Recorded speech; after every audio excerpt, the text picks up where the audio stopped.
हर हर महादेव भक्तों, सूर्य देव की कृपा पाना चाहते हैं तो ये वाली कथा अवश्य सुने।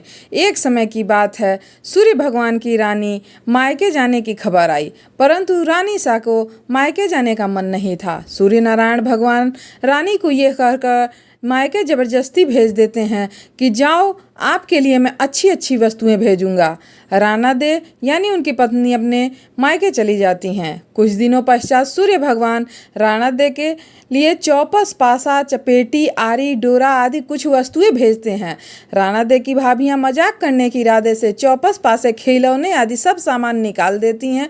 उस स्थान पे कंकड़, पत्थर और कांटे भर देती हैं।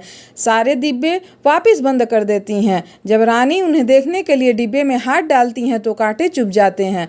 फिर तो उनकी भाभियां हंसने लगती हैं और मजाक उड़ाने लगती हैं।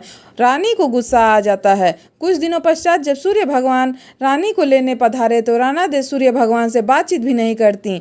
पत्नी जब ससुराल गए तो वहाँ किसी से भी बात नहीं करती। सूर्य नारायण ने माता जी से पूछा कि मेरी पत्नी आपसे भी बात करती है क्या? उनकी माता जी ने कहा, नहीं, राना दे जब से ससुराल से वापस आई है उसके बाद से किसी से बात नहीं कर रही है। सूर्य भगवान कहते हैं, माता जी आप आज उनको बोलना कि 7 चाल बोरी बड़ी है, साल में चावल निकाल दे, परंतु ऐसा करते समय चावल टूटने नहीं चाहिए, साबुत निकलने चाहिए। अब राना दे तो रोने लगे। रोते रोते वो छत पे चले गए। उन्होंने चिड़ियों को बुलाया। राना दे चिड़ियों से कहने लगी, मैं कभी तुम लोगों को चुग्गा डाला हो तो इन चावलों को छील दो। ढेर सारी चिड़ियाँ आकर के चावल छीलकर चढ़ी गईं। सूर्य नारायण ने पूछा, माता जी राना दे कुछ बोली क्या? माता जी कहती हैं, नहीं बेटा, वह कुछ नहीं बोली। सूर्य नारायण बोले, माता जी अब आपको क्या करना है, 108 छेद वाली मटकियां पानी भरने को दे दें। राना दे वापस रोने लगी। तालाब पे पहुंचकर वो रो रही थी। रोता देखकर मेढकियां आई और उनसे पूछने लगी, क्यों रो रही हो? पत्नी सूर्य भगवान की पत्नी ने कहा, सासू जी ने 108 छेद वाली मटकियां पानी भरने को कहा है, पानी कैसे टिकेगा? मेढकियां बोली, आप चिंता मत करो, हम छेद पे चिपक जाएंगे, फिर आप आसानी से पानी भर लेना। फिर क्या था, मेढकियां छेद पे चिपक गईं और राना दे पानी के मटके को भर लिया। उस दिन सायंकाल में सूर्य भगवान माता जी से पूछते हैं, राना दे बोली क्या? उनकी माता कहती हैं कि नहीं बोली। सूर्य भगवान कहते हैं, कल आप उनसे बोलना कि बाग में उनसे मासी जी मिलने हुए आए हैं और उनसे यह भी बोलना कि चरम बिखरे हुए हैं, उधर जाए। अगले दिन सूर्य भगवान रास्ते में औरत का रूप बनाकर घूंघट निकाल कर बैठ गए। जब राना दे उस तरफ आए तो सूर्य भगवान को औरत का रूप धरकर बैठकर देखने लगी और रोने लगी। राना दे के कहा, क्यों रो रही हो, कोई मुसीबत आ गई है क्या? राना दे बोले, मेरी जितनी मुसीबत हो तो क्या करोगे? सूर्य नारायण बोले, आपको क्या मुसीबत है? राना दे बोले, क्या बताऊं, पियर नहीं जा रही थी, फिर इन्होंने मुझे जबरदस्ती भेजा। मैं अच्छी वस्तुएं इनाम में भेजूंगा। डिब्बे में भरकर इन्होंने कंकड़ कांटे भेज दिए। मैंने देखने के लिए डिब्बे में हाथ डाला तो सब कांटे चुभ गए। मेरी भाभियां मजाक उड़ाने लगी। थोड़े दिनों बाद वापस लेने गए तो मैं ससुराल आई। फिर सास ने मुझसे चावल निकलवाने को बोला। यह भी कहा चावल टूटना नहीं चाहिए। फिर मुझे 108 छेद वाली मटकियों में पानी भरने को कहा। अब आप ही बताओ, छेद वाली मटकियों में पानी कैसे ठहरता? वो तो मेढकियां मटके के अंदर चिपक गई जो मैंने भर दिया। यह कहते हुए सूर्य नारायण की पत्नी जोर जोर रोने लगी। तो फिर सूर्य नारायण भगवान राना दे का हाथ पकड़ लिया और असली स्वरूप में आ गए। सूर्य भगवान बोले, चुप हो जाओ राना दे, मैंने तो डिब्बों में चौसर पाटा, आरी, डोरा, मिठाइयाँ और अच्छी अच्छी वस्तुएं भेजी थी। आपकी भाभियों ने ही मजाक करी होगी, मैंने नहीं करी। यह बात आप पहले मुझे बता देते तो इतनी मुसीबत नहीं झेलनी पड़ती और हमें परेशान नहीं होना पड़ता। भक्तों, आइए अगली कहानी की तरफ बढ़ते हैं। वीडियो पसंद आए तो लाइक और शेयर करिएगा। कमेंट में जय सूर्य भगवान लिखना ना भूलिएगा। पुराने समय की बात है। सूर्य नारायण भगवान की माता जो वो एक दिन प्रजापत के पास जाती हैं और बोलती हैं, हे प्रजापत, हमें 2 पर्दे वाली हांडी बनाकर दे दो। तो वह प्रजापत उन्हें वैसे ही हांडी बनाकर दे देता है। एक में तो मीठी खीर बनाते हैं, एक में खट्टी और खारी खीर बना देते हैं। ऐसे करते काफ़ी महीने हो जाते हैं। राना दे बहुत कमज़ोर हो जाती हैं। सूर्य नारायण पूछते हैं, राना दे आजकल आप बहुत ही दुबले हो गए हैं, क्या बात है? राना दे बोलते हैं, क्या करूं, मुझे खाना नहीं भाता है, खारा और खट्टा लगता है। सूर्य नारायण कहते हैं कि आपने प्रतिदिन मीठी खीर बनाती है। राना दे कहते हैं, मुझे तो वह खट्टी ही खारी लगती है।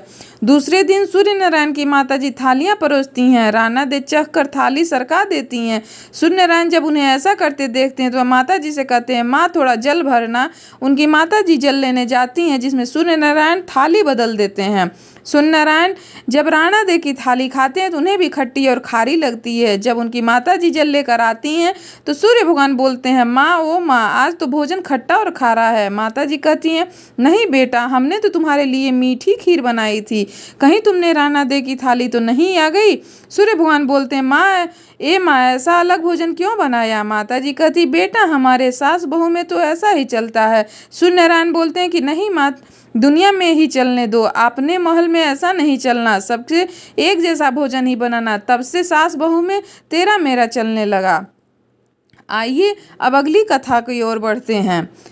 सूर्य भगवान प्रतिदिन नगरी में पधारते हैं और सभी जीवों का पालन करते हैं। राणा दे सूर्य नारायण से पूछती हैं कि सुबह सवेरे आप धरती लोक चले जाते हैं और शाम होते ही सूर्य लोक पधारते हो, पूरे दिन आप धरती लोक में क्या करते हो। सूर्य नारायण कहते हैं कि मैं सबका पालन पोषण करता हो जाता हूँ, कीड़ी यानी चींटी का कर देता हूँ, हाथी को मर देता हूँ। राणा दे बोलते हैं, क्या सबको खाने के देते हो, कोई तो बच ही जाता होगा। सूर्य नारायण फरमाते, नहीं कोई नहीं बचता। राणा दे सोचती हैं, वापिस बोलती हैं, किसी को बाकी नहीं रखते। सूर्य नारायण बोलते हैं, किसी को भूखा नहीं रखता, भूखा उठता है पर कोई भूखा सोता नहीं।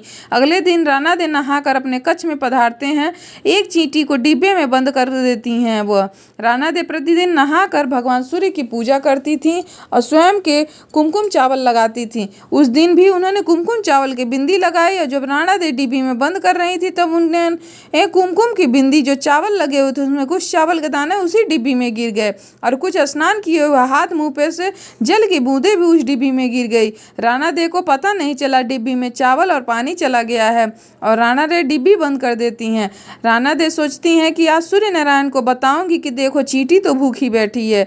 जब शाम को सूर्य नारायण पधारते हैं तो राणा दे बोलती हैं, सूर्य नारायण आप तो कह रहे थे कि आप किसी को भूखा नहीं रहने देते। सूर्य नारायण बोलते हैं, सही है, किसी को भूखा नहीं रहने देता। तो राणा दे बोलती हैं, देखो ये चींटी डिब्बी में बंद है, सुबह से भूखी है। यह सुनकर सूर्य भगवान बोलते हैं, राणा दे से कहते हैं, आप डिब्बी तो खोलो। राणा दे जैसे डिब्बी खोलते हैं तो क्या देखती हैं, चींटी के मुंह में चावल के कण और डिब्बी में पानी की कुछ बूंदें पड़ी हुई हैं।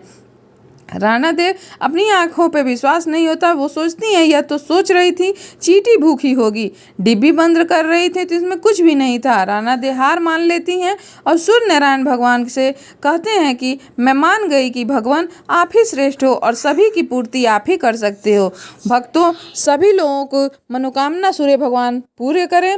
वीडियो पसंद आए तो लाइक और शेयर करिएगा, चैनल पर नए हैं तो सब्सक्राइब करिएगा। जय सूर्य भगवान, हर हर महादेव।